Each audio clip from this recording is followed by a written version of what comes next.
Ukrainian, that would be Yuri Borisovich Horbenko. The family came from the Poltavska region, which is very close to Kyiv, in a little town called Mirhorod.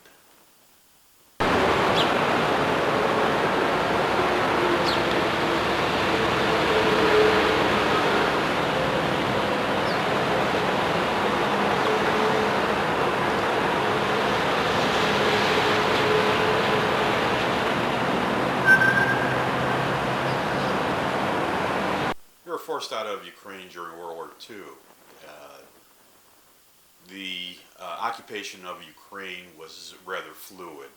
The Russians, the communists, had control, and then once the Nazis came in and they conquered most of the country, and as the Russians fought back and began to occupy more of the region, the Nazis were retreating, and along with that retreat, they would take families back to Germany to work in either camps in like slave labor type of work.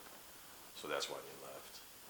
Well, they were given an option. My father, your grandfather, Boris, was being taken, and he would have had to, well, they would have forced him to become a Nazi soldier. Or they gave them a choice. The family could go as well.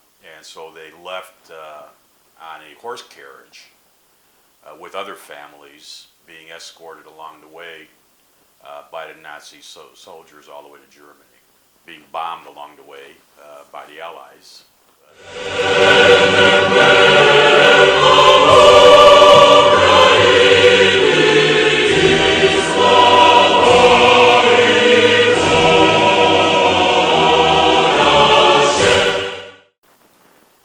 Well, they ended up on a farm where they had to work the land. It was an older couple that owned the farm, lost a son, a Nazi soldier's son, and they needed help. So, Nazis offered a family to help support their farm. The farmer that they were sent to was very strict and really didn't offer them fresh food, pretty much leftovers, and that type of thing. So it was a very difficult way to survive during the war. Now that would have been 1944, and they would have spent about a year to a year and a half on the farm.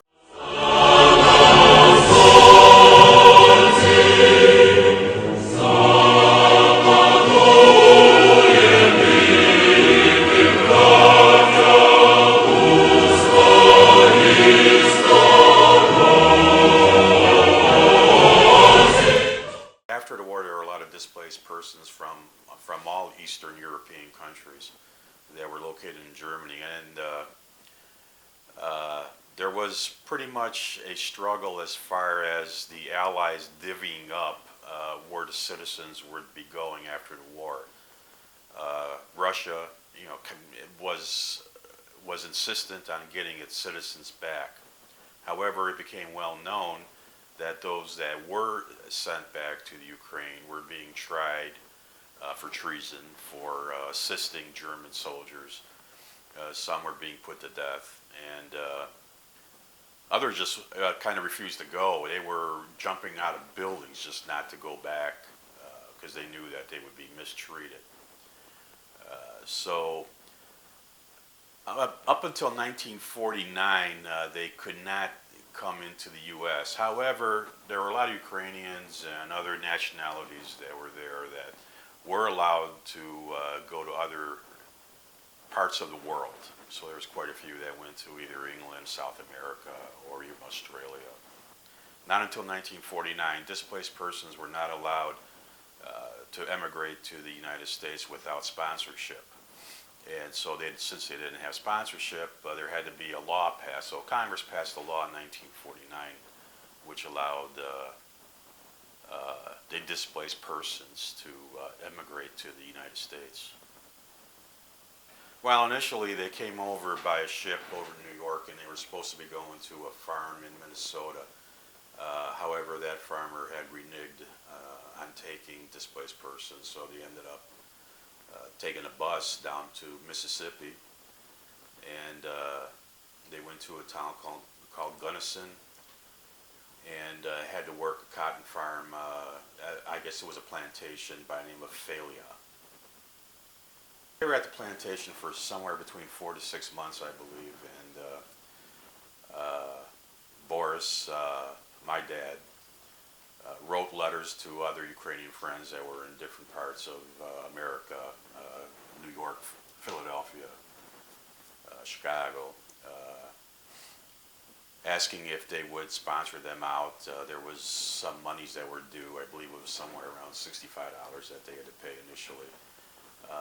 They were sent money from Chicago, from friends in Chicago, who allowed them to leave the cotton farm, and they took a bus up to Chicago.